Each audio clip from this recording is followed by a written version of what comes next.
with Omar. I don't even know what episode this is, but today's special guest, how do I introduce him? He's a syndicator. He was a teacher. He's educating the public as we speak now and I'll let him speak more on that. Me and him connected at I know I haven't said his name. Me and him connected at an event in the city at the Real Estate Mixer. Shout out to Curtis Quao. I told him I liked his Jordans. He didn't know if he wanted to fight me or if I was being honest. And let's do that. My man, Chris Works. Chris, thank you. Chris Lora. Thank you for being on our show today. Thank you very much. Thank you for having me, man, and thank you for telling me about my sneakers. And Curtis, shout out to you. You're doing amazing things, bringing wonderful real estate professionals together. Yeah. So Omar came up to me, and I had the cement threes on. Everybody had on a suit and a tie, and I went in there with like a regular T-shirt. He was like, nice sneakers. So I looked at him. I wanted to size him up, but he was bigger than me. So then I followed up on Instagram a couple of days later, and I said, yo, remember me? I'm Chris, the guy you said nice shoes.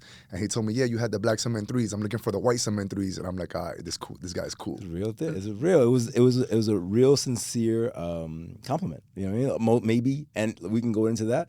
Men don't give each other enough compliments. I mean, like with, yo, I like those. Those are cool.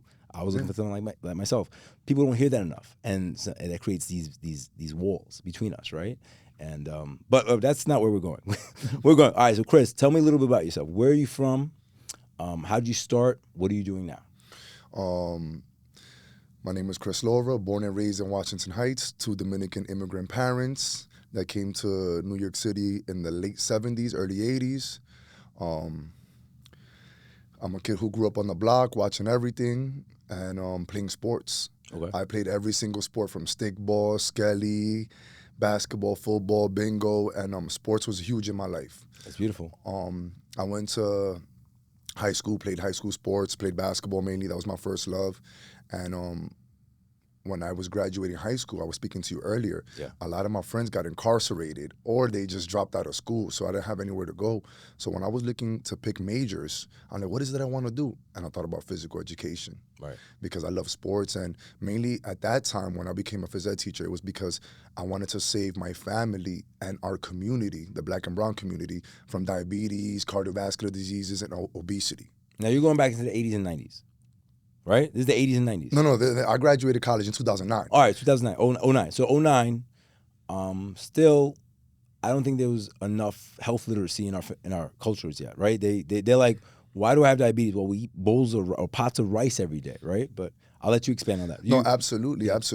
Like, and it's crazy because, right, like I went to school I got a bachelor's in science and education, how the body moves, anatomy, biology. And then like in 2014, 15, like Jared on Subways comes out, and then the fitness industry blows up and everything like that. And I'm like, yo, like these people are just on Instagram, like doing pull-ups and push-ups, and they're fitness trainers, right?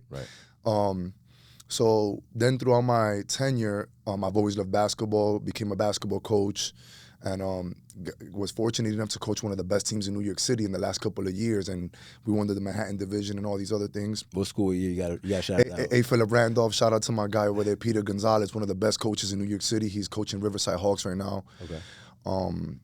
So yeah, man, and then I started seeing like, okay, like why is it that the community has obesity problems, cardiovascular problems? And I started figuring out that it wasn't the food, it wasn't the nutrition, it was one, the lack of fitness, and two, it was the lack of knowledge around finances. Okay. Because you are what you eat, right? So like if you think about it like this, my parents, they were getting welfare and coupons all the time. So that could only get you the government cheese. Mm-hmm. And then I started figuring out the symptom was money. Money is a tool. So then I quickly put finances, fitness, and nutrition together, and that's how I left teaching, because I felt like I was doing myself a disservice in the educational system. I felt like I was only teaching fitness and nutrition when at the end of it, like we really have to be teaching finances, because a lot of people in the world don't even own a credit card. Right. So if you don't own a credit card, how do you know about finances? How do you know about the economy? How do you know about money? So all that happened. It was great. I got 2 masters in public school to prison pipeline. That's a passion of mine because of my friends and my family members all being incarcerated. And then during the pandemic in 2019, we spoke about this earlier. My friend and I, we own an entertainment company where we've thrown festivals, concerts, huge events in the last 8 years. So during the pandemic, that stopped. Right, of course. And I was like, yo, how the hell am I gonna make money? Right. How do I live? So yeah, how do I live? Like, being a teacher, making six figures a year was awesome. Working half the year was amazing, but like I always wanted more. And we speak about that. I'm pretty sure we're gonna speak about more. Right. I wanted more. So I was like, yo, how can my money make me money? And I had a friend that he used to tell me in 2014, you're bank friendly. And I didn't know what that meant. Right? I'm like, yo, like, what is this guy talking about, bank friendly? Right. And then I started figuring it out. So in 2019, I took out my pension from the Department of Education. I took out all my money. And I had two crazy people, one of them being my cousin and a great friend as a teacher. They believed in me. Right. We got our money together and we did a couple of flips in the Poconos. Okay. And then once I saw that my money was making me money. Well, hold on. Back then, the Poconos were where most Caribbean people went and bought a house because you got a lot for your dollar, right? Mm-hmm. There you go. Just that's why. Yes. If you're not living it, you don't understand why. So I want to give the people the context why. Absolutely. Yeah. And Pennsylvania, like a lot of communities out there are booming because obviously New York City rent goes up, then Jersey, Connecticut, the secondary cities move up, and then the tri-state cities go up in rent and equity as well. So we did that, and I was like, yo, this is amazing. Right. Like, I made money, and I was able to pay my pension back, still stay with money in my pocket. Oh, okay, cool. Did you get it within the months before you get the penalty? No, yeah. You know what I'm talking about? Well, yes. For people to understand what I'm saying, if you take money out of your pension and pay it back within a certain amount of time, you don't get a penalty. Most people don't know that. Absolutely. Teachable moment. Teachable moment. Yeah, this is all shit I want to break down for them because they're like, oh, why would he do that? He's going to get penalized. He's going to get a tax event. No, you're not. No, you're not. Yes. And I want to say, even if you are getting penalized, like the math will always math. So let's say that you take out your pension and you buy yourself a multifamily or you do a flip. You already gained money. You can pay that back, and you're still going to be left over with a lot of money. You're still over. You're right? still over. Yeah, you're still over. Or as in the streets say, we still up. Yeah, we still up. And the best way that I can explain how to use your pension, it's your money. Right. You have your pension in one pocket. You go into that pocket, you take it out, and then you put it in your other pocket. Right. That's the easiest way I could kind of break it down. So people out there, use your pension. And deploy it not to buy yourself J's, even though we all love them. Buy something that's going to appreciate, something that's going to go up in value, and then if you put the money back, you put the money back. But even if you don't put the money back, if your appreciation is superseding what you're going to make on your pension, you're still up. I just want to give people that understanding because they have a, I don't want to say that accountants and lawyers play defense all the time, but every time you hear, don't do that because you're going to get, all right, but what about if I could make 40%, like, and take a 10% hit? I'm still up 30, but people don't think like that sometimes. Absolutely, and you alluded to this right now about J's. Mm-hmm. Like, listen, everybody get whatever you want, figure it out, but there needs to be a point in your time where you wake up and you really just got to sacrifice. Mm-hmm. And you understand, like, yo, I'm not shaving my beard, I'm not getting a haircut, I'm not getting any J's. Make your first investment, whatever that looks like. And then once you start making money off of that, then go get the J's. Because there's good credit and there's bad credit. Mm-hmm. If I got a credit card and I went to Louis Vuitton and spent... Oh, you mean good debt and bad debt? Good debt. Good debt and bad debt. Yes, thank you. I want to clear it up. No, let's clear it up. Listen, good debt, I'm human. I make mistakes. Yeah. So there's good debt and there's bad debt. If you got $5,000 in a credit card and you go buy Louis Vuitton or Birkins or whatever, that's bad debt. Yeah. If you buy a house as a multifamily house, whether it's $300,000, $500,000, $2 million, that debt is getting paid off by the doors. And you still have money coming into your pocket. That's great debt. Right. Great debt. On top of that, the asset, which is the building, appreciates, which means goes up in value. You can write off depreciation, which I'm not going to fucking start, but ask your accountant about that. So it's a tax shield. So there's ways to play it. Because, one thing, I think I spoke to my last guest about this. We're all trying to make the money, right? But there's a secret about keeping the money. There you go. Go ahead. Yeah, oh my God. Listen, keeping the money, there's only one person that you have to defeat, and this is why I love real estate. The one person that you have to defeat is Uncle Sam. So as long as you learn how to work with Uncle Sam, pay all of your taxes, do what you have to do, take care of your paperwork, maybe a couple 1031 exchange forms here and there, whatever the case may be, tax depreciation in real estate is beautiful. Yeah, absolutely. Shows you. So, for example, you're making, I'm just using a round number, you're making $1 million here in your platform on whatever, you're a lender or a real estate agent or broker or whatever. You're making $1 million here, right? And this is, this is a real example because most of you guys who follow me know the stuff that I have. And you have $5 million asset that has a depreciation of, I'll use a number of $125 a year. So I'm taking $125,000 a year off the top of my $2 million which I'm shielding. So if I didn't have that, I'd have to pay that and give it, but I'm shielding it. So understand, I mean, small numbers, 100,000, 100,000, 25,000, like, 50,000, 50,000, 12,000, whatever. But you can try to keep what you're making. And I'm not telling you break the law. I'm telling you use the law, right? Use the laws. Absolutely. Yeah, I mean, that's what, well, there's the game, right? Like a lot of, especially, and that will go into being Hispanic and Latino. When I got into banking in 2004, I gave you a little bit of the story back in the day. I was recruited. The gentleman was Jewish. He owned a bank in Long Island. For whatever reason, in America, the most amount of mortgage banks in America were on Long Island. I want to say it's because we're innovative in New York. We'll just leave that there, right? We're innovators. And when I was recruited into the business, right? Before that, I went to NYU. I made a little bit of money. I opened a liquor store. I had a nightclub. So I was following like that path of like what you saw on the streets, right? And then I get recruited into this world. And he's like, listen, how much do you make a year? And he's asking me questions. I think I've said this before. I was like, well, 110, da, da, da. He was like, you can make 5 times that here. And he started putting me on. He said, I'll give you one better. He's like, I can't go into the South Bronx because of me, who I am. I'm 159 3rd. That's where my store was. If you can find me properties at a good price, I'll buy them and I'll pay you a real estate broker commission. I didn't know what any of that meant. So I was like, well, how much is that, right? Like, because, I don't want to sound stupid. I was like, what does it mean? So just to further educate people, in a liquor store, your markups are between 25 and 35 if you're really good on liquor, if you're really good, and 50 and maybe a little more on wine if you're really good. And what really good means if you're buying top deals, and I'm not going to get into whole business, but anyway, those are your top markets. Recession proof. Right. If not, then real estate, he was telling me, I'm going to pay you 6% on a transaction. And I was like, all right, what is the transaction? So he was like, the sales price, whatever I'm buying for, I'm giving you 6% of that. So I did the math real fast. I was like, 300,000, 18,000. I was like, word? All right, let me try. So boom. I have the liquor store. Everybody in the hood comes to the liquor store. So I'm letting people know, I'm looking to buy a house. Anybody in trouble, I'm looking to buy a house. Guy up the block. Yo, he's from down south. Properties in the Bronx. Nobody's paying him. We do the deals like 275, whatever, some small number. And I get paid. Now remember, the liquor store is cool if you're starting with money. I didn't start with money. I started with whatever I had. I was scrapping. A lot of stuff fell off the truck, whatever. You remember that club Carbon? Anyway, that's before your time. I'm older.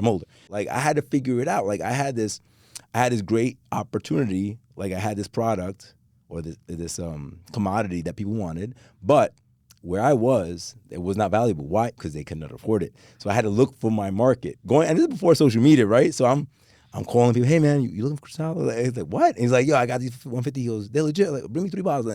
Anyway, slowly but surely I got rid of it. I was doing a lot of plays like that. So I was making money. But when I say people start with money, like Peter Yee, I don't know him personally, but I shout him out. He owns that big ass liquor store, PJ's on 207. Yeah. He's a player. Legend. He'd be like, yo, I'm buying $1 million worth of Hennessy. I'd be like, yo, I'll buy 10G. Like, those are the players that I knew of that I wasn't playing on that. I didn't have no money. My family comes from no money. So anyway, I had to scrap. So that's how I scrapped. And I was making money. But then get into this real estate thing. So I make $18,000 on the first deal. Were you an agent? Were you a broker? Did you have any license, certifications, anything? I owned a liquor store and a nightclub.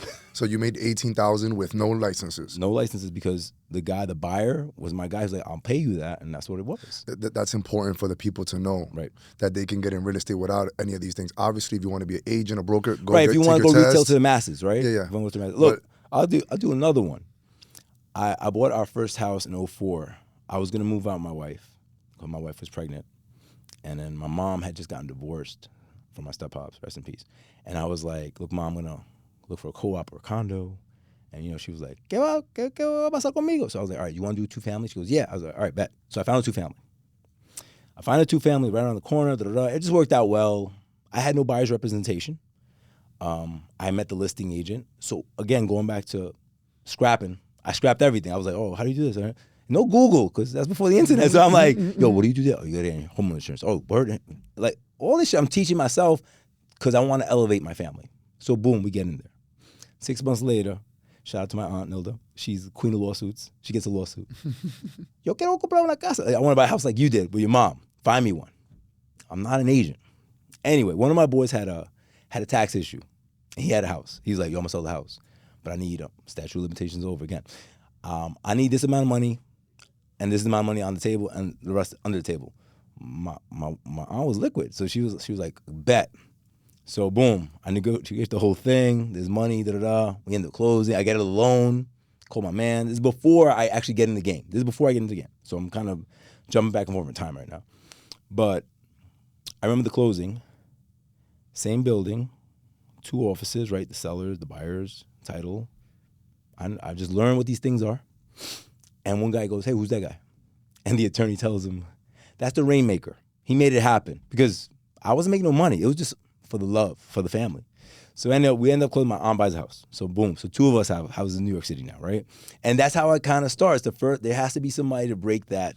I don't want to say curse because the mold. Yeah, somebody has to take that step. Somebody has to take that leap. Somebody has to be fearless, innovative, and honestly, just for what really resonated with not give a fuck. Because if I fell on my face, I just pick myself back up. Absolutely. Yeah. So somebody needs to be the sacrificial lamb Right. or the superhero. Right. However they're going to look at Whatever works. Right, Yeah. right. So that was me. That's how it kind of things started rolling. So then boom, back to the real estate. So I find another piece of property. We do another one. It was like, whatever, 20.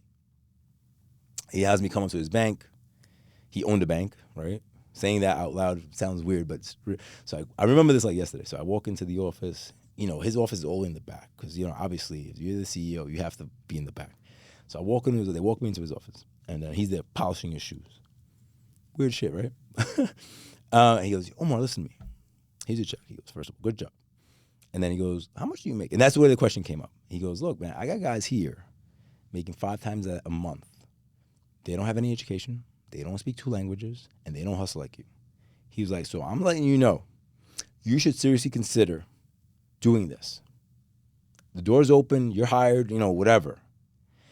So that was my second education. So I went to NYU for my first education. So my second education, I paid I have a younger sister. I had her man's store, and I got another employee. And I paid them so I could go learn at the bank. And that's where I learned about loan origination, mortgage origination systems, underwriting, DELP, all that. But I wasn't just like the retail guy. So most guys, just to give you an example, in that time, 05, 06, 07, money was fast, right? And the culture was different. And it was getting high. It was like they were like rock stars. Oh, I made $200,000 this month. Let's go crazy. Blah, blah. So I'm like, wait a minute. I'm like, I'm not hanging with them. I'm the oldie guy from the Bronx. Let me say it that way. I'm the oldie guy crossing the bridge going out. Everybody's from Long Island, so it was different.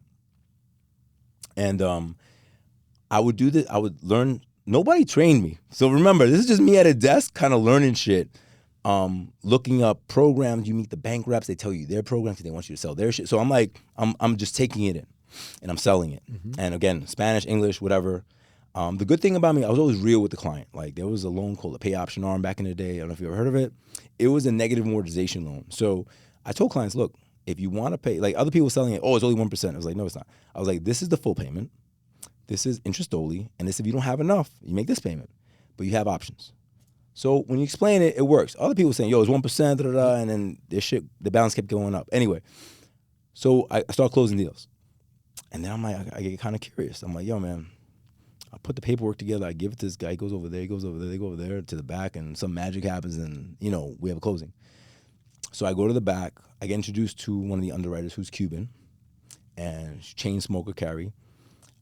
So at night, after sales, I would go in the back and learn about DU and LP. They're smoking cigarettes. I'm choking to death and shit. I'm like buying them, whatever, because I want to learn, because I know if I could learn this shit, I could do it myself. I don't need to. Mm-hmm. So that's kind of how I took it, because people are like, oh, seems like, you just came up on top. I was like, no. 04, 05, I sat there, I learned. My eyes burning, trying to figure, and dealing with the cultures, right? Like I'm dealing with I wasn't like the cool guy. I made money. They knew he made money, but I wasn't cool because I had a kid. I had kids. I wouldn't say you were different. I just came in with purpose. And you come from a different community.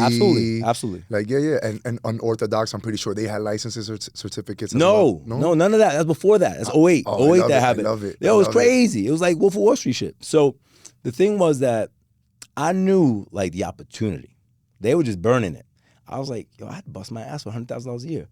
Here I am. In 3 months, I made $100,000. That's when I made the decision to leave the liquor business. I was like, yo, in 3 months, in a year. I was like, if I do this full time, 4 quarters, I'm at 4. Hell yeah. So the math was easy. The math. So I was out. But like they weren't on that. Like, I don't know. Like they were different. They didn't see the opportunity in Not front of them. everybody gets to see that far. Well, that's where I brought that in. I brought that in for you because we've spoken about this off camera already about how people, some mindsets are different. And what do you think separates those people? I came from shit. So I knew when it was like the door was open, I was running through it to hustle it. Yo, listen, I don't even know because like we all come from shit. If we're being honest, right? Like I grew up in Washington Heights. You grew up in the South Bronx. You know what I'm saying? So like, if it was about because we all came from shit and we were all poor, then we'd all be rich and we'd all be hungry. There'll be a million people doing what we do. So it's like I'm still trying to figure out the answer, but it definitely has to do with mindset because I've coached so many kids in sports, so many professionals in sports, and it's the same thing. Like, how hungry are you? Can you see this? Like, do you have a big heart? Do you have a big stomach? Some people, it's just in some people. And that's what it just comes down to. Like, we spoke about this earlier, figure it out attitude. There's some people in this world who just got the figure it out attitude. You figured it out, and I'm pretty sure that wherever you grew up, there's 49 other apartments in that building, and those people didn't figure it out. Absolutely. So I'm gonna be honest with you, like, I don't know what makes me tick. And I don't know what does not make other people tick. Well, when did you realize, like, the people, like we talked about this off camera. I have certain friends for certain things. I have certain friends I have certain conversations with. I have certain friends I cannot have a conversation with because they'll be like, nah, I don't exist, bro. No, you bugging, bro. I'm like, no, for real. It happens. No, you crazy. Okay, so I'm not going to fight with you. We're going to stop talking about this. Let's talk about something else. Let's talk about, sports or whatever. You know your audience, right? So there has to be something. What is it that there has to be some like I feel that most guys that are pushing to be successful have witnessed some sort of trauma, right? Absolutely. So I believe my personal opinion was seeing my mom struggle, right? Seeing my mom, her feet swollen, her tired, her this or that. I believe that was my trauma, and not in a bad way, right? Just I don't want that for her no more. I don't want that for my family. How do I get out of that? How do I get out of this? I feel like this broken system, right? Because I remember growing up, Section 8 was like, yo, you made it. I'm like, Section 8, we got on a list to live with a whole bunch of other people. I was like, that don't sound like it. But, listening to my cousins, they're like, oh, yo, I'm on Section 8, I made it, yo, everybody's clapping. Now your mom can buy you all the Jordans. Yeah, like, I'm like, yo, man, I don't know if that don't sound like it to me, but I don't know what really gave me, like, as a kid, I don't know what made me realize that, but I know when I went into college, going to NYU, seeing the way the other side of the world lived, people swiping their credit cards, pay $30,000 bills, and I was like, oh shit, right? That's different. Yo, you opened up a can of worms, man. Because the first day that I got on campus, college, I went to this small state school called SUNY Cortland. Okay. It's between Syracuse, Binghamton, and Cornell. Okay. So every weekend I was in Syracuse, Binghamton, or Cornell. Right, the bigger schools. Right, Yeah. the bigger schools. And the first day that I arrived on campus, there was this girl. Her name was Katie. Her and I ended up becoming great friends. Her father brought her an Escalade EXT. And Freshman? Freshman. Okay. Escalade EXT, the whole family's on there. This girl must have had like 100 boxes of Fruity Pebbles and Frosted Flakes, right. mac and cheese, ramen noodles, everything. Right. My cousin. You pulled up with your Bro, bag? listen to me. Listen to me. This is when I knew I had to change. I showed up in a white cargo van, looking like it was a kidnap van from one of these movies, and I took out no food, no notebooks, 60 pair of sneakers. Oh shit, that's what you took. Really? That's it. Okay. All I wanted to do was be the flyest guy on campus. Right. But then, like, you have to unlearn. Yeah. And we learn these things because the media's throwing it at us. TNT, we're watching the basketball game, then the commercial, the guys wearing the Jordans. I want to be like that guy. I want to be a rapper because, in the 90s and the early 2000s, usually they have these Latinos and African American play roles on TV that is very simple. Stereotypical. Exactly. Yeah, absolutely. So the drug dealer, the pimp, the prostitute, or the murderer. And it works the same exact way. Like, even like a couple of days ago, I was like, yo, to this kid, I'm talking to him and I'm like, yo, there's this movie. I want you to give me who the character is in the movie. There's a guy running with a mask. Black guy. And there's a guy behind them in a suit with a gun running. Who is that? And like, it just shows you that we're programmed like this. Right. So once you unlearn that and be like, this is not normal. They're feeding me this. And then another thing to what makes you change is becoming an adult learner. Mm. I feel like the more that people want to learn in life, the better that they get, because you had trauma. You had to learn through that trauma. Yeah. You and your wife do amazing things and work out every single day. Y'all not doing the same workout. Y'all learning different workouts. Right? Learning nutritional tricks, mental tricks, emotional. And I don't even want to say tricks. I want to say more like tips and strategies. And skills. Yeah. Yeah. Skills. So it's like, it's just about wanting to learn and like being that hungry. Like something that for me is weird is like, I come from poverty, low socioeconomic statuses and everything. I do not know how people are picky. Oh, okay. About they don't want to eat this? Yeah. Like, bro, I'm poor. I'm poor. Like, I don't care if you put ketchup on rice. Like, I'm eating this. You know what I'm saying? Right. So it's like, if you don't have an appetite for food and you're hungry, are you really hungry? Right. So like for me, like I'm starving every day. I eat with my eyes, I eat with my brain, I eat with my stomach, and I eat with my heart. And we spoke a little bit about that too, you know? And like it just comes back to like not knowing the answer. I don't know why we're here. Right. And I don't know why other people are not. Right. How'd I get here, right? Yeah, like your college did a lot for me. Right. It changes, look, it changes perspective on life. You gotta change, bro. I went, listen, in 2000, I got to college in 2005. I was still dressing like Allen Iverson. Okay. Stephon Marbury. Yeah. And Cam. Okay. And Jay-Z. Right. Baggy clothes like, and everything. Those are the people I looked up to, right? Exactly. Yeah, absolutely. Then I get on campus, I'm seeing everybody wearing like fitted jeans. And I'm like, I got my first refund check. And all my friends went to the mall in Syracuse. That's when Mello was there. Right. And I was like, I saw them buying fitted jeans and I'm like, nah, I'm not buying that. And then I started going to like I got on the president's list one semester. Okay. I ended up getting like a 3.8 GPA one semester. Congrats. Okay. And we had it to like go in there in suits. I'm coming in there like Alan Carmelo and a big suit and suits. everything. And everybody's fitting. And I'm like, yo, and I'm like, nah, like I need to change because people are looking at me different. Okay. So you were self-aware. Yeah. You were self-aware. Yeah. Right, I've always had like been conscious and like always like, as an athlete, you know this, like aware of your surroundings, what are your attributes like and stuff like that. Right. How do you measure? How do you compare? Exactly. Right. So it's like it's not that I'm comparing or competing with anybody necessarily, but it's like, what is it that I'm really doing? Because how people see you is how you're showing up to the world. Right. And you got to read the room, right? You got to read the room. We had that conversation about who wants to be the man. I was like, yo, I play any position. I've had this conversation with so many different people.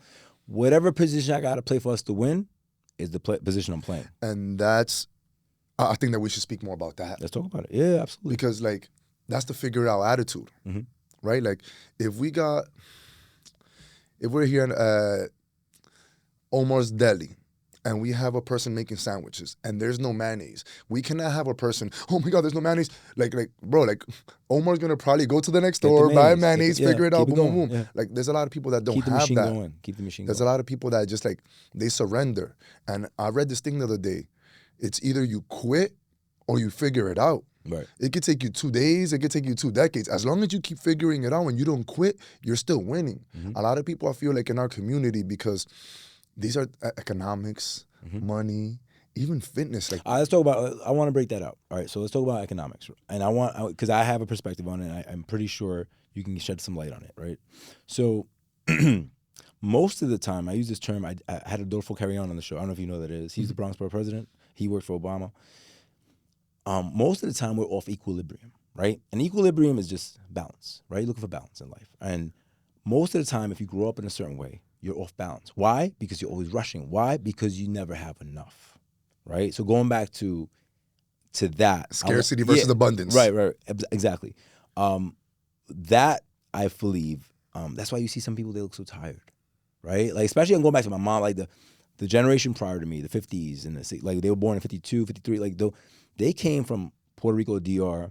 They didn't speak the language. They had to take whatever job, because, well, you know, and then going back to, yo, are you hungry? All right, so do this job, shoveling shit. All right, I got kids. I got to shovel, you know, whatever it is. And I think I've adopted that, but I also understand high skill, meaning if I know how to do something most people don't know how to do, I get paid a lot more.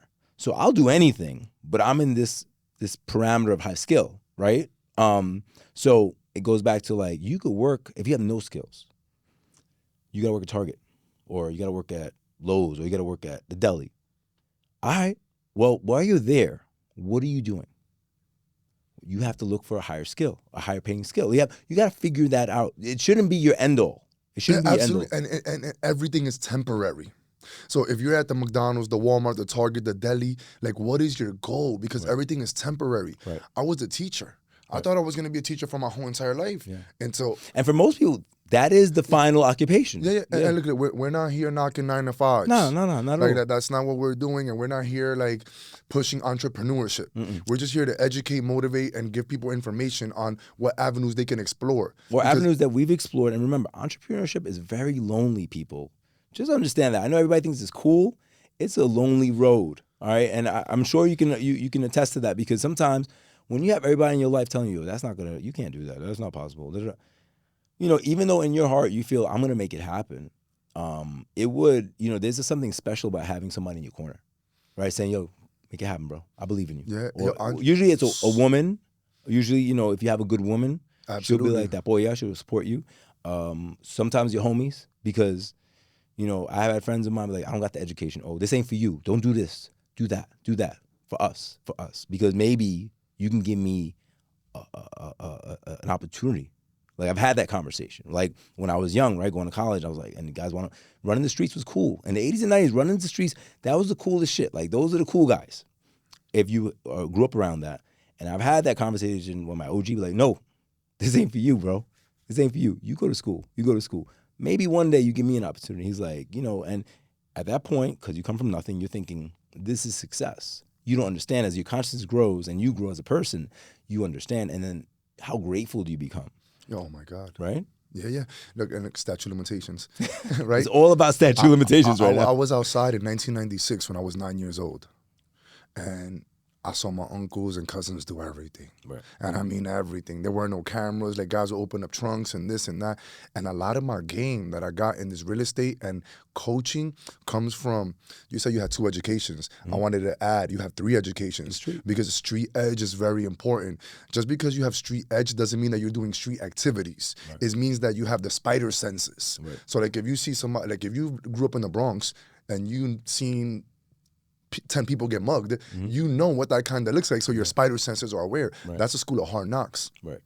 So I started figuring things out, like, and this is why I was so successful in business, because the streets, sports, which we all love, and all businesses. And sports is a meritocracy, right? The better you do, the more points you score, the better, like the more opportunity you can get. So I feel that, I want to say this before you go into the rest of it. I believe there's a reason I play basketball still.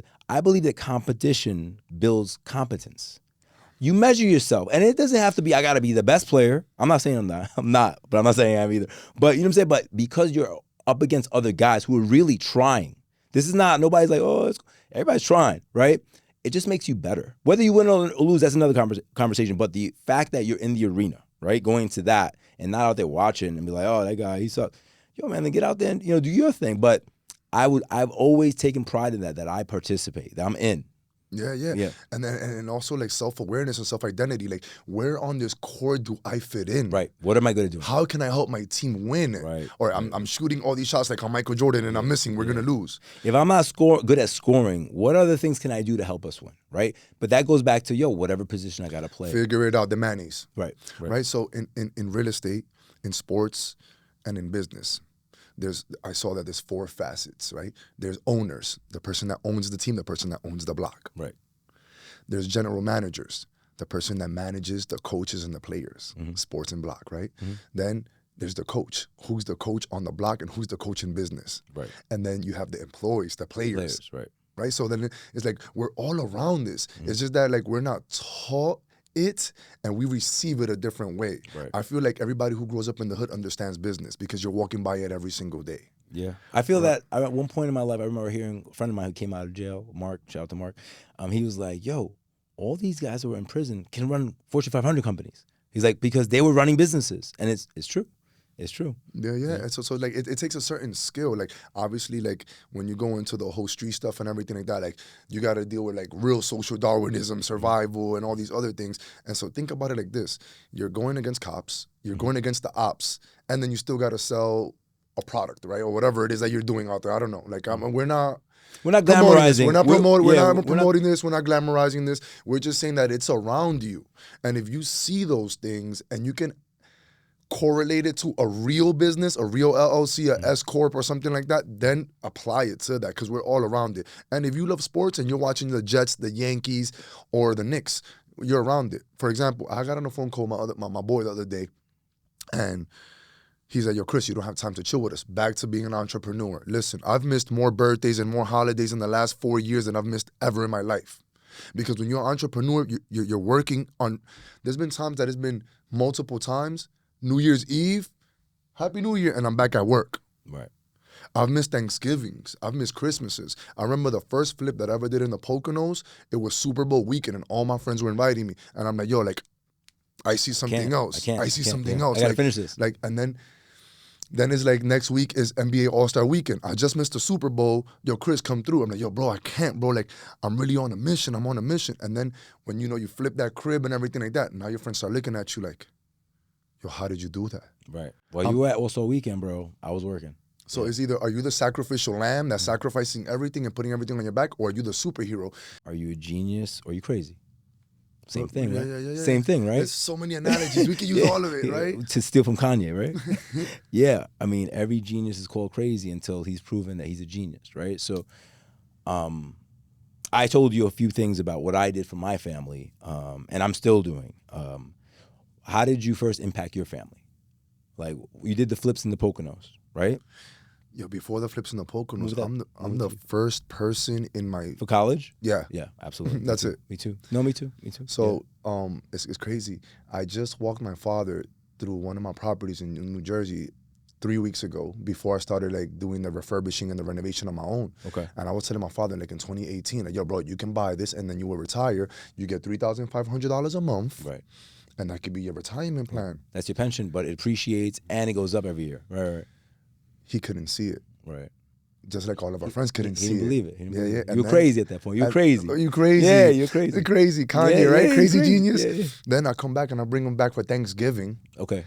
So so just to open that up, you ended up buying the property. You raised the money with your friends. Yeah. No. I bought this property on my own. On yourself. Okay. So after I flipped in the Poconos, right. I'm like, this is cool. I made money, but like, I want consistent cash flow. Right. So I knew that flips weren't for me anymore. Okay. Like, so how many did you do? How many flips? I did 3 flips. Okay. Right? I did 2 within 8 months, and then the third one I did 3 in about 14 months. Okay. Right? And then I was like, yo, damn, this is a lot of work. Right. And I always hated working with my hands because my father, he doesn't know how to read or write his own name in English or in Spanish. Wow, that's big. At all, to this day, right now. Yeah.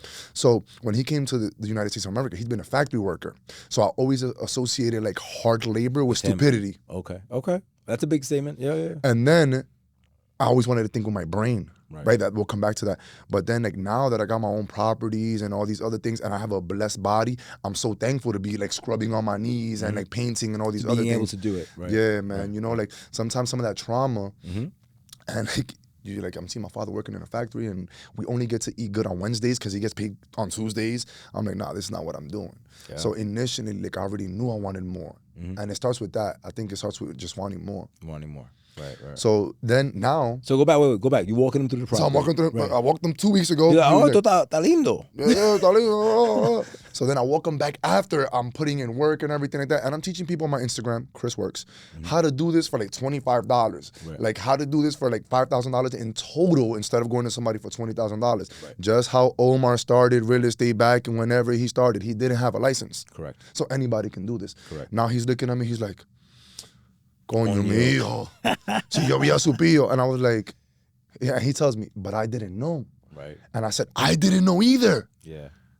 We just figured it out. The crazy thing is, and we can go down this rabbit hole, is it by design or is it by just, because we don't have the resources, why would we know? Right? It's a double-edged sword, right? Yeah, and look who taught you, bro. Yeah. It wasn't your first grade teacher, your middle school teacher. It was a Jewish dude that knows about the economy. No, it was a guy who needed my color to go into my community. And I'm not mad about it, right? Because I took my education. I was like, all right, so you need me to do this? I'm going to do this. And you're going to make money, and that's fine. Like, okay, let's take a step back again and talk about wanting to be the man, right? Like, if I was somebody else, I'd be, yo, I found you these properties, I want half. I got no money to put into this. Like, you know what I'm saying? Like, I knew my position. Yo, this is what I need you to do for me. This is what I will pay you. How many people you go up to, and I'm sorry, younger generation, but I'm talking to you. Oh, but I want to be the owner too. I was like, all right, you got money? No, I don't got no money. Why would you want to be the owner? Yo, let me tell you something. Before I did my first flip in the Poconos, this is what happened. I had 5 of my friends. I was the 6th one. I had 5 of my friends. Mm-hmm. Y'all don't know who y'all were. 5 of my friends. I invited. Wait, they're not friends anymore? Some of them might not be friends at all for the rest of my life. Maybe 2 or 3 of them might be friends.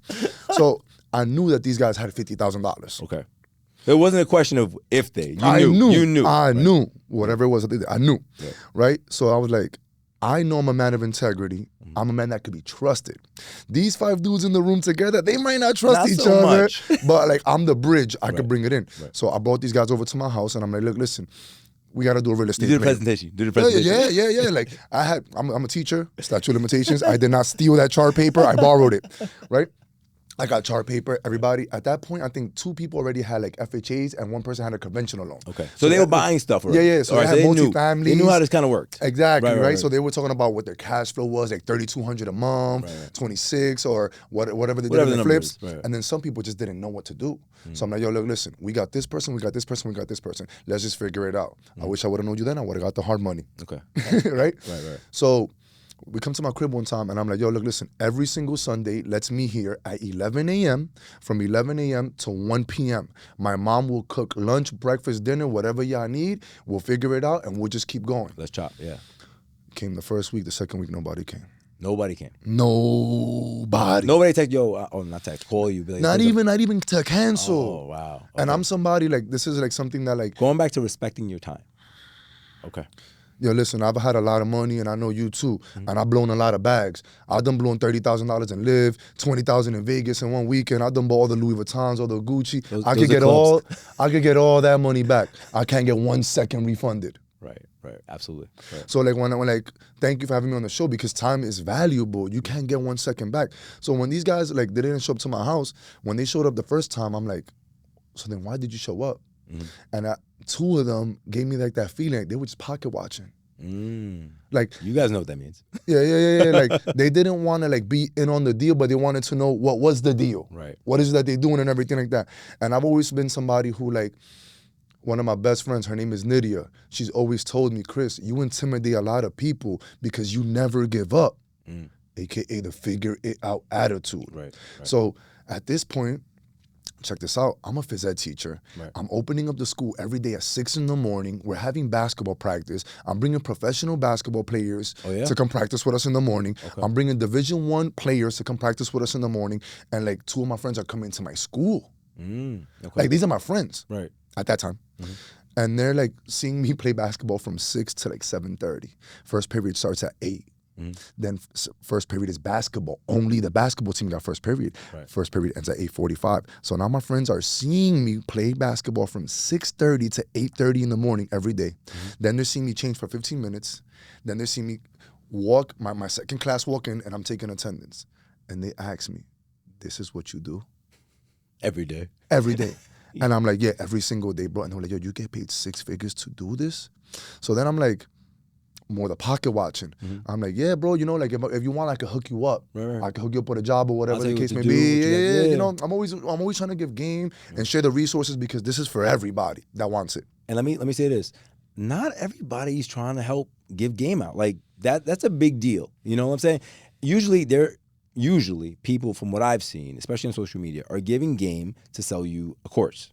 I don't have a course. None of my people have courses, right? We're just giving you our experiences, and you take this and you apply it in your life and go make it happen. And if you make it happen, tag me. I'd love to hear it. Yeah. Because and this is something that I wanted to talk about too. Like Gordon Ramsay, right? That's a cook, right? Yeah. He's giving you a recipe. Chef. Yeah, he's giving you a recipe. The first day that you take that recipe and you cook, it's not gonna come out like Gordon Ramsay. Right. So the first real estate deal that you do is not gonna come out like ours. You just have to use the ingredients that we're giving you and use your tools to make it what it is. Right. Yeah, because it took so long to get us here. Right? And even being here, people were skeptical, right? They were like, you're going back to your father, right? He's like, nah, you crazy, go ahead. And then you did it. And then he's like, oh, you should have told me. But Pop, I did, right? It becomes like when I tell any of my friends, I'm like, I'm just telling you what I'm doing. I'm not telling you have to do it too, But I'm telling you that if I'm flying private and you're not, this might be why. And if you want to get down, let's get down. If not, that's cool too. I'm still gonna go. And it going back to being lonely. And I don't mean that in a way that I'm lonely, I'm sad. I'm not. But I understand that my path is not for everybody. And it takes few. And that's why when you meet people like yourself, and when I meet people, I'm like, he understands it. I want to talk to him. I want to talk to him more because it's hard sometimes to talk to people that don't understand it. They don't get it. They're like, it's like you talking in Spanish and I'm talking in English and you don't understand each other. You're like, okay. You know, like you really can't appreciate it. So then like you see like back to that flip to doubt thing, right? Yes. So I'm looking at these things and I'm looking at the people that are investing, signing up for it, whatever the case may be, and I'm like, all these people are investing and these are flips. Mm-hmm. How much money can you really, really, really pull out of this? Like how much juice can you squeeze out of the tangerine? Right. And for me, like, cause I understand economics and money, I'm like, yo, like this might not be a lot unless these guys are really buying like multi-family units. Right. Big right? Buildings. Right. So then what I did was, from right there, I just went into syndications. Okay. And that's when I was like, my whole world blew up because I did a flip. I bought my first investment property in Paterson, New Jersey, a 3-family with 4 storages. Right, I had a basement storage, and then I had a garage that I split up into 3. More doors. That's the name of the game. More doors. I think you put it up on Instagram recently, right? Yeah. And that's one of my properties that I'm working on right now, and I'm just showing like the everyday person that the everyday person can do this. Right. Eventually, I'm coming into my 4-year anniversary of my first flip in the Poconos. I'm going to be uploading that as well. Oh, nice. And I'm also doing a lot of multifamily syndication, capital raising, and all these things. I'm just trying to feed the people slowly and gradually build up. So they can understand. Exactly, because it's differentiated instruction. So we need to modify it to some degree and then keep on going up. Yeah, and keep it digestible. Right.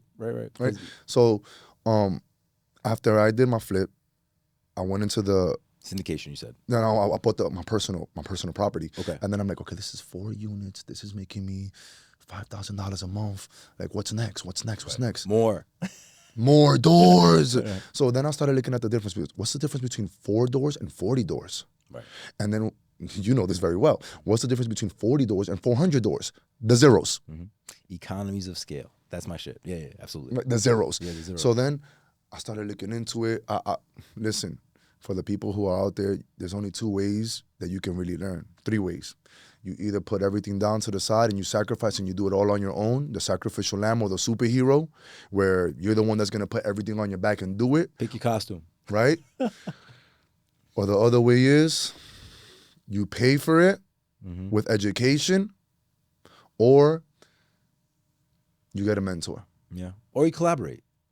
And going back to what I say, just whatever position you need to be. It can't be, I'm the captain or yo, bro, it doesn't matter who I am. We still eat off the same plate, right? Yeah. So that becomes a thing. So then I started looking at scaling because I've always like wanted more. So once I started looking at scaling, I'm like, all right, like, what's this multifamily syndication thing about? Mm-hmm. And I'm like, okay, so I don't need a license. I don't need any money unless I want to be a limited partner and invest in this deal, right, or a GP, right? Which we'll speak about that another time. I was like, what is it I can do? I'm around professional basketball players. I'm around lawyers, doctors all the time. I'm eating at these steakhouses. I'm like, yo, I'm around money. Mm-hmm. I'm always around money. I'm around you, right? So then I'm like, okay, like this kind of makes sense. Then I had a bad situation where one of my friends was doing a flip and I put money down. He paid me back my initial investment, right, but he did not pay me any profit. No. So luckily you didn't take an L, but you didn't make no money. Yeah, but like it was supposed to be something. I lent him the money, like I loaned him the money for 2 months. Right. He said he was gonna pay me back. It ended up taking 18 months. Okay, year and a half. Yeah, time is money. Yeah. So I lost time and I lost my money because my money wasn't moving for me. Wasn't working. Right. A dollar that's not moving is a dollar that you're losing. Money is what money does. And that's what we need to start understanding as a society, that money is a tool. All this shit about people talking about money doesn't make me happy. Maybe you're right, but money will definitely make you less stressed. Yeah. Because if your mother's in the hospital, you got money. If you got to pay bills, you got money. So all this about not making happy or whatever, cool. The first real estate deal that was ever made in the whole entire world, this is how back I went into real estate and how back I went into money, was a caveman. A caveman took a rock, he put it down, and he said, this is my home. You can't live here. And then That's my home. another caveman came, took a rock and put it down, and that was development. If you Right, if you really break it if down you that way, really if you break really it down. really into real estate and you really understand it, it makes sense. Yeah, yeah. And then there's probably a tree with like bananas or mangoes or something like that, and then the first community was food. ever built. There you go. Yeah, yeah, yeah. So then it's like, what's the most important thing in the United States of America? The dollar. Right. Second, oil. And third, data. That's what we're at war right now for data, right? So the number one product in the United States of America is the dollar. The number one product that the United States of America has to protect is the dollar. Right. So if the value of the dollar is going down, they have to protect that. If money is printed, they have to make sure that it's being used. So now once you understand, okay, these cavemen are here, money is the number one product, and this is why they're going to war for. Like, you start kind of putting things together about like, okay, like, why did the war in Iraq happen? Okay, they were messing with the oil. Yeah. Boom. Like, why is it that we're not doing this? Or Brinks, this, that. Like, I geeked out. Right. So, like, we spoke about this earlier. Like, there are a lot of great events and a lot of great things happening in the world. But sometimes I'll be going to these events and I'm like just speaking to agents and brokers and I'm like, damn, like this guy just wants to get somebody in a rental. This guy just wants to like sell a house. And I'm like, yo, bro, let's talk about money. Like, let's talk about the geeky shit. Right. Like, I've gone so far into economy on some like Steve Jobs shit that like I've lost a lot of friends. Because they'd be like, yo, you're a psycho. Like, you're a weirdo, You're losing it. So back to all that, like I say all that because once I started figuring out what money does, and that real estate is one of the strongest asset classes, if not the strongest asset class in the world, I started figuring out about syndications. I'm like, okay, so what is it that has to be done here? Boom, we need underwriters. Underwriters are people, that put the map together, do the information, find out how much the rent is going for. The risk to reward ratio, stuff like that. Right, yeah. All that, all the math and all these things, right? Then we got asset managers, the people who are protecting the asset, in charge of it, the superintendents hiring everybody, right? Then we got the capital raisers, the people who need to get the money for this deal to go down, because this property might cost $6 million, but we need to raise 1.5 to put down. Right. So who's raising that, right? And then limited partners, right? Lawyers, professional athletes, doctors, they don't have time to be doing a flip and working with their hands. So now it works together. Like you keep saying all the time, what's my role? Yeah. So everybody What part has of the a team role. am I on? That's it. Exactly. That's it. Yeah. And then like what's safe about syndications is that the SEC is involved. So you literally have to like go through a process, sign out some questions, figure out are you an accredited investor first and foremost? Because people don't even know what that is. Right. $250,000 or more in terms of wealth, but I'll let you break that down. No, yeah, absolutely. Like, so there's 4 ways you can be an accredited investor, right? The first way is if you make $200,000 on your own, if you make $300,000 with a spouse, and the last one is if you have $1 million in real estate assets that is not your primary home. Right. And then the fourth one is a special exam that you have to take that I don't even really like talk to people about because nobody's gonna take it. Exactly. So I started understanding these things and figuring these things out, and then like understanding that money is everywhere. Yeah.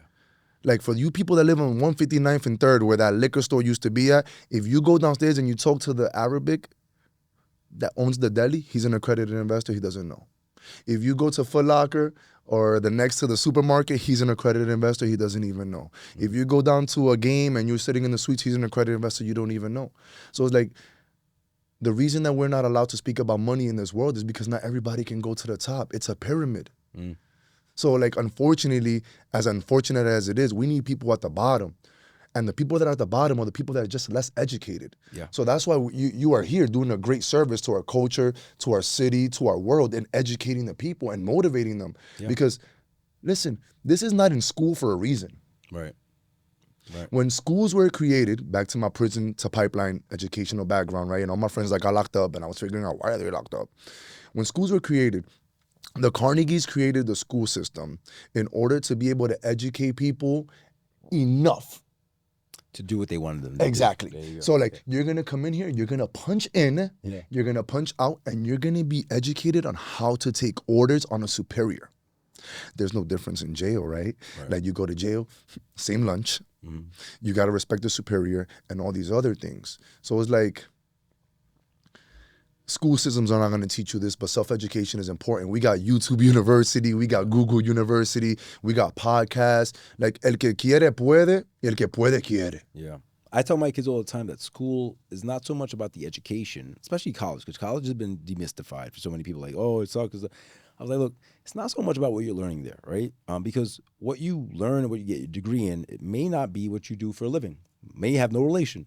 I was like, but it will teach you how to time manage. It will teach you how to make a deadline. It will teach you how to get up and do shit you don't want to do in a certain amount of time. That, to me, the discipline it teaches you is the concept of school. For me. Yes, no. College is the greatest and closest thing to being an adult without the bills. There you go. You got to do your laundry. You got to figure out how you're going to eat. You got to meet these deadlines. I love college. Right. But college is not for everyone. Correct. Like, and this is me as a teacher. Like, I knew the student that wasn't going to college. I knew the student that was on the block. I knew the student that was facing the drama and the trauma in his house. And like, for all my students, this is going to go up on Instagram and YouTube, everywhere. Yeah, listen.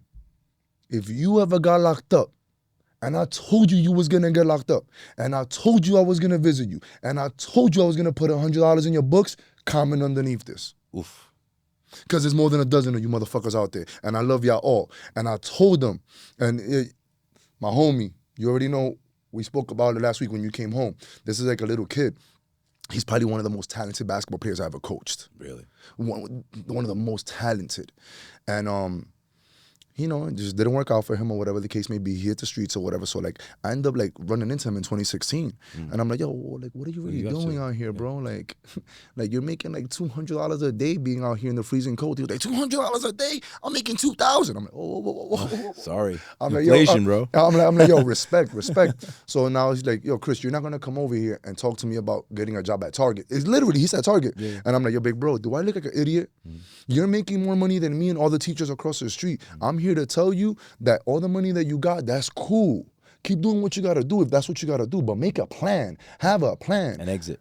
Have a plan, an exit plan, an exit strategy. Right. So like I told them, like, yo, listen, if you get locked up, this is 2016. If you get locked up, you already got a kid. You already see how these dudes are right here. Like they complaining about putting commissary in their best friends, and that's your best friend. Right. So if you get a house right now, bro, just give me $20,000. This is in 2016. Give me $20,000 and I'm gonna help you out with this. He was like, what you gonna help me out with? I'm like, I'm gonna help you buy your first property in New Jersey. You're gonna make $2,500. $1,500 is gonna go to your baby moms and your baby to pay the rent and everything like that. $500 monthly is gonna go to your commissary, and then the other $500 is gonna be put to the stash. So when you come home, you got money. So you had given him a plan. Yo, I gave him the game, the plan, the everything, bro. He comes up to me like, this is like two Christmases ago. Like I guess it's like his going away party. He's clubbing at the club or whatever. Wow. Partying or whatever. Blowing it all. Yeah, he's about to go inside and stuff, like turn himself in. And I see him the next day. He was like, yo, he puts his head down. I'm like, yo, bro, don't put your head down, bro. I'm still gonna give you that $100 and I'm still gonna give you that visit. And that happened. And then he came home. I linked with him last week. I'm like, yo, bro, like, what's your plan? Yeah. And he was like, yo, nah, like, I really want to buy a house like you told me and everything like that, because I got this thing that's called the Landlord, Lord of the Land. He read the book. Yeah. Okay. No. Like, we don't have no books. We're not selling that, right? Okay. Like, this analogy that I'm telling him, I'm like, yo, bro, you got to be the Lord of the land. If you own the land, which you don't really own the land, if you know, right? Like, you'll be better off. Right. So he came up to me. He was like, yo, bro, I want to buy my first house. He understood. He finally understood. He had to go away from all the noise. And kind of look at it and look deep and kind of understand. Right? So it just goes back to like money as a mindset and money as a medicine and money as a tool. It's how you use the tool. Money was made to be recycled and to keep flowing. Not to touch too much on the hood, but we are there. So I feel that sometimes like people that come from really really low economic means, right? Like the typical Benz in front of the projects, right? I feel like sometimes they'll do that because first they don't understand economics. So let's just put that outside. But it's almost like a reflection of their self-worth, right? They want to feel good. And they feel like this is the closest thing they're going to get. A material, an item. Yeah. This is the closest thing I'm going to get to feeling good. This. And it's because in our community, like in the 80s and 90s, how you were talking about in the early 2000s, we're glorifying athletes and rappers. And in the early, listen, Jay-Z dropped 444. He's talking about art pieces. He's talking about Real estate deal gone He's wrong. talking about Yeah. trust. He's talking about all these things, right? So like, did you grow with Jay-Z as an artist? Are you listening to Jay-Z when he's 50 and giving you the game? Or are you still stuck in Blueprint 3 where he's like 35 and he's still running around? So did you grow with the artist or did you stay in that time? Yeah. A lot of times you glorify the Benzes, the this, the that. Yo, look, listen, bro. I'm going to get the Benzes. I'm going to get the collection of Rolexes. I'm going to get all those things. But what I understand now is that money moves and that money got to make me money before I get any of those things. I haven't bought Jordans. I haven't bought anything in the last 2 years. Okay. Because I'm 'Cause you're on your locked mission. in. You're on your I'm mission. so locked in and I already know. So it's like, think about it like this for you people who want to just like begin investing. Get your first investment. Get a multifamily. This house is gonna make me $3,000 a month. Now that house makes you $3,000 a month. After everything is paid off, boom, your rent and your car is paid off. Get yourself another house. Now that house buys you and your kids and your everybody drip.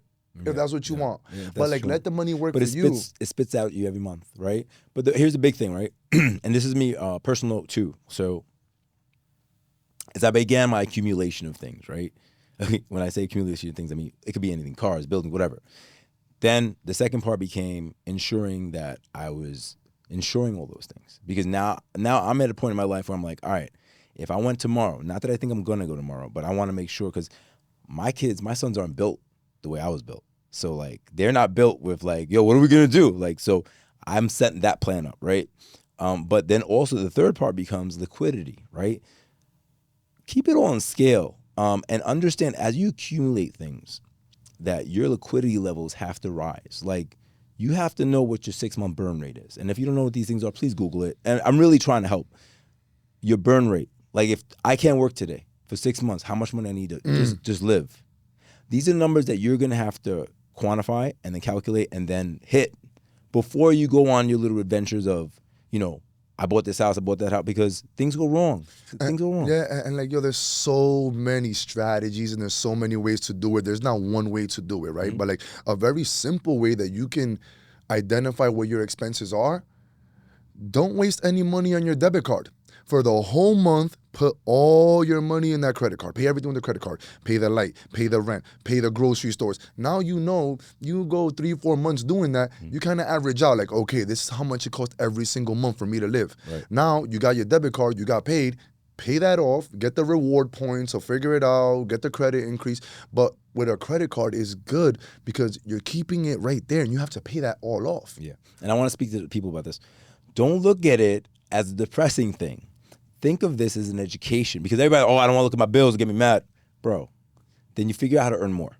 That's the solution, right? Figure out how to earn more. But if you know what your monthly burn rate is, then you're working with a sense of consciousness of your life. And if you're a father or a husband or whatever, and you have people that depend on you, it is your fiduciary duty to know that, because people depend on you. Yeah, yeah.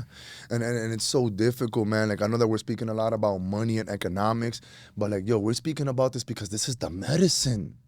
This is what is gonna free you. Like, why are you, like, I just think about my father, right? My father used to leave my house at 5:50 in the morning every single day, and he'd get back home at 5:50 p.m. every single day. Or 12 12 to 12 every day. Half the day, you sleep 8, that's 20 then hours. I'm like getting home at 7:30 from basketball practice. I'm taking a shower, I'm eating. I barely saw my father my whole life. Yeah. So it's like, I had a great conversation with one of my closest friends, Wellington, the other day. And he's like, Chris, I'm not passionate about real estate. I'm like, neither am I. And he's like, I just know it's a tool. yeah. And I'm like, yo, Wells, what are you passionate about? And he's like, I'm passionate about my daughter. For all parents, just like we spoke about with you earlier, you're passionate about your kids, right? Yeah. And I'm like, okay, so then if you're passionate about your daughter, bro, how are you gonna be able to provide a lifestyle for your daughter that you never have to live? Because right now you're a great teacher, you're a great softball coach, probably the top 5 New York City softball coach high school. Okay. Your daughter's 8 right now. When your daughter's 12, 13, 14, 15, and she got those games, are you going to be practicing for your team and going to your team's games? Or are you going to watch her? Because if you had doors, you'd be all right. So he's like, Chris, I'm fine. I got 3 doors. I'm good with that. And I'm like, yo, based on economy, the number of doors that you really want to have is 30. So he looks at me like, I'm like, He like, yeah, but that's not for me. That's not my passion. I'm like, yo, bro, this is a vehicle. Just like your pension is a vehicle and just how you get paid weekly is a vehicle. 30 is the magic number. On average, about $1,000 a door. That means you're making $30,000 a month. You take a couple of losses here and there. Let's say that you get $360,000 a year. You take a couple of losses, maybe $250,000 because it's the tax depreciation. We spoke about that earlier. Right now, you got rent. You got this. You got that. What else?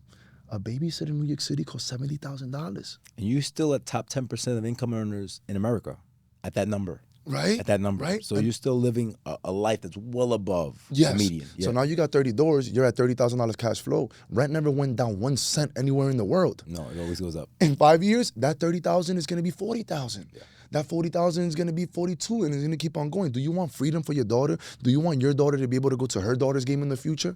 And he was like, you don't know what you did to me. You messed up the way I look at life. Yeah. And I was like, yo, like, this is just me showing you, like, this is just like, if you have a headache, you have to take a Tylenol. Right. Everybody has bills. Right. You have to pay bills. On scale, one or another. Yeah, The so- richest people, the not so richest people, they all have bills. Everybody's in real estate in the world. Right. Every They all gotta single live there. person, They gotta every live there. single person is in real estate. Whether you're renting your apartment, whether you own your house or whatever, everybody's in real estate. So where are you on the board? Are you a pawn? Are you a rook? Are you a king? Are you a queen? Or like I don't know, but it's like Or are everybody. you even on the board? Are you even on the board? Right, there you go. Do you Going even back know- to being a player and being a spectator. Do you even know that the game of chess exists? Mm-hmm. So like, you know, like for me, it's like, I just want to be like, I'm just so thankful to be on this platform right here with you. Cause like you're a powerful brother and you're a very vulnerable brother. appreciate Talking about, you know, you've hit me up like, yo, get it. I see you working out. I always see you like speaking positivity. I always see you speaking positive about your boys. Yeah. I always see you on Instagram, like working out with your wife, like 5:30 in the morning. Like my man's running before the sun is up. So it's like, how do you start? Yeah. You start one step at a time, one breath at a time. Like the day that you sign up to the gym is not the day you get the six pack. No. The day you walk into the gym is the day you start. Yeah. Just start by starting. And like, just to expand on that, right? Like, so many people get intimidated and they'll be like, oh, you know, but they always have the but, you know. And to touch on one other thing, you said money's medicine. I believe money gives you options, right? So like, look, I've had that situation. Just to give you guys an example, my mother was sick and her medication wasn't covered by her insurance. Luckily, I had money. I was like, all right, well, $300 not for insulin. I was gonna be very straight. They didn't cover that type of insulin. They only covered generic insulin, and the pharmacy didn't have that generic insulin. So what happens? My mom doesn't get insulin. I was like, no, here's the money. So shout out to you because you invested to figure out that problem. But if you didn't have that asset, you'd be stressed. Correct. So it doesn't make you're not happy that your mom is going through this situation, but you're less stressed because you have the means. Yes, I'm able to have options. And that's the thing we were speaking about earlier, like scarcity and abundance. No, we were speaking about so much good stuff. We were speaking about basically how do you know, like, does everybody get to go on the trip and all these other things, okay. right? We were talking about, all right, so just to give context, we were talking about people and as you meet them in your life and if they're going to be in your life for your life or for a season or for a year or for two. Yeah. And we're speaking about these things and it's like the people that open up their eyes get to go on the trip. The people that take control of their lives get to go on the trip. The people that don't make any excuses get to go on the trip. My goal this year was to wake up before 5 a.m. every single year. Oh, we're closing out the year right now in a couple of days. You done it?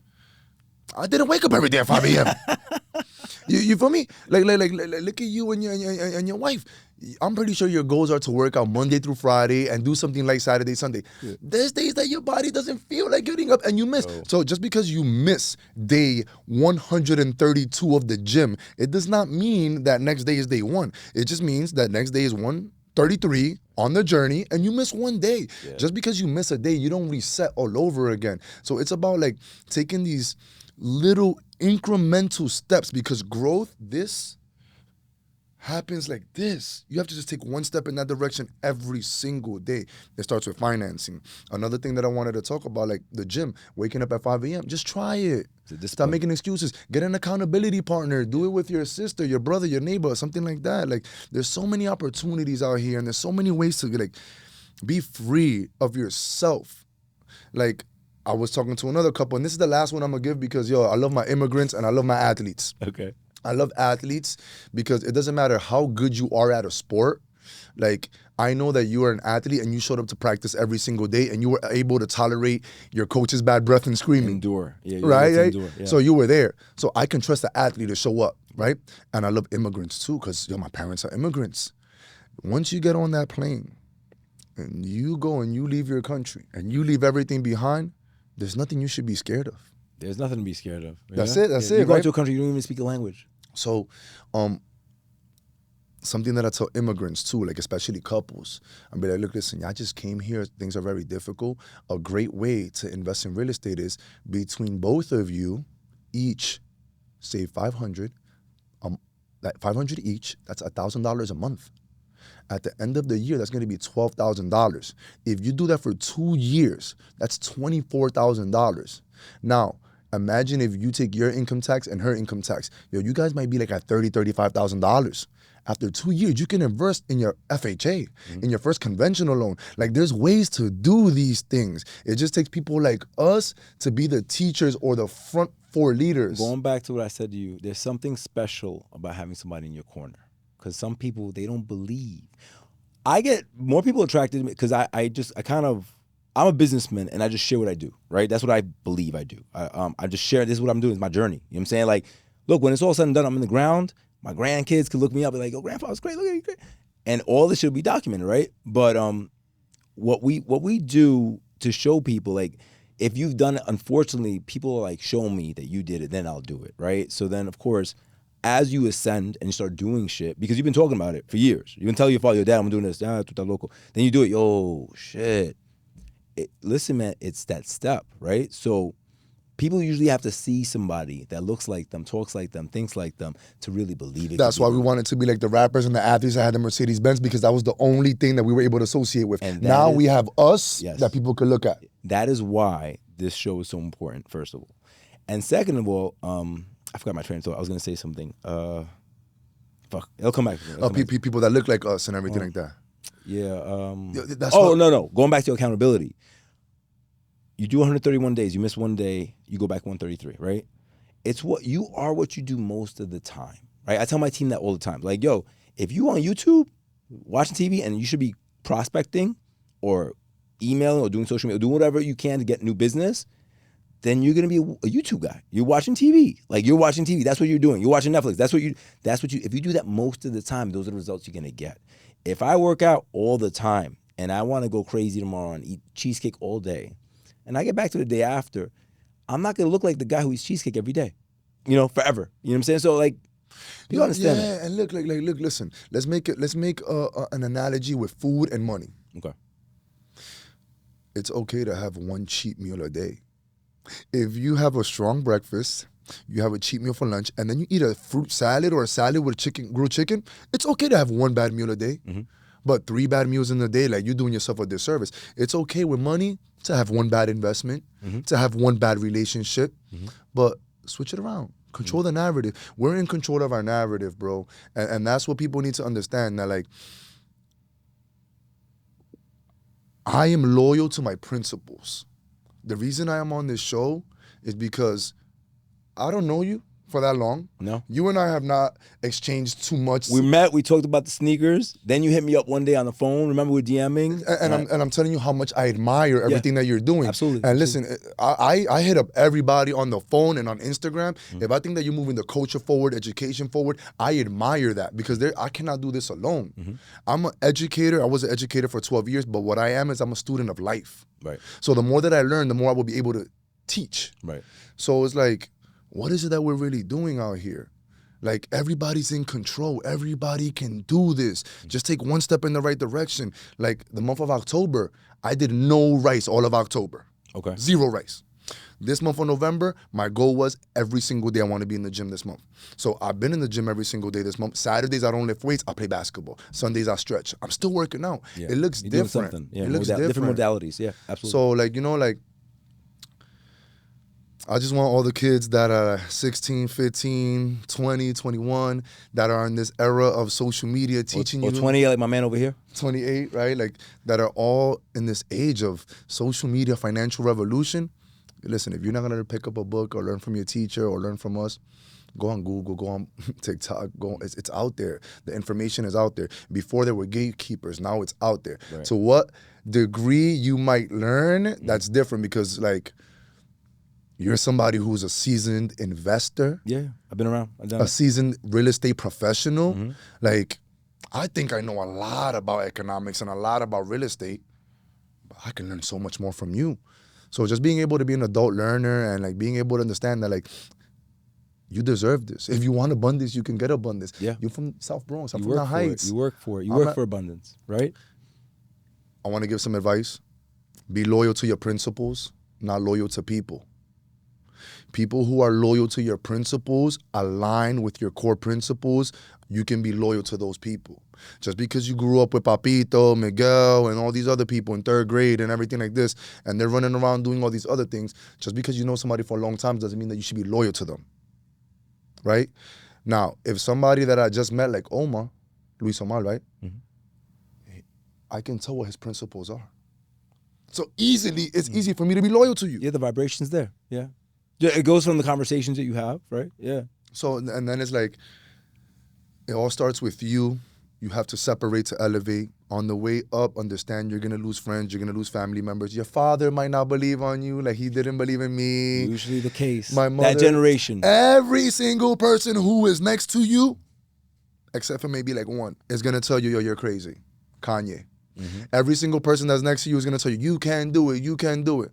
And then what is going to happen is those people are either going to become fans, haters, or collaborators. Absolutely. Absolutely. So, you know, like, I always ask people, like, whether I get in a cab or I go to a restaurant, what's the best piece of advice you could give me? Oh, yeah? Yeah, whether it comes from money, relationships, health, anything. What's the best advice you could give me on anything in the world? Oh, talk to me. Live your truth. Live your truth, because nobody's going to make you happy. You have to find your own happiness. And, you know, as long as you're not hurting anybody else, it should work. It should work. Live your truth. All right, guys. If you want to contact Chris, please speak to the camera and tell him where to get you. You could reach me at Chris Works on all platforms. My name is Christopher Lora. I go by Chris Lora, Lora. I'm on LinkedIn, Facebook, Instagram. If you hit me up, I'll reply with a voice note. And if you want my phone number, Mike Jones, right? Looking forward to connecting with everybody and looking forward to listening to this podcast and looking forward to all the great things that Omar has planned in 2024. Yo, I can't wait to see what this thing looks like. All right, I'll talk to you guys later.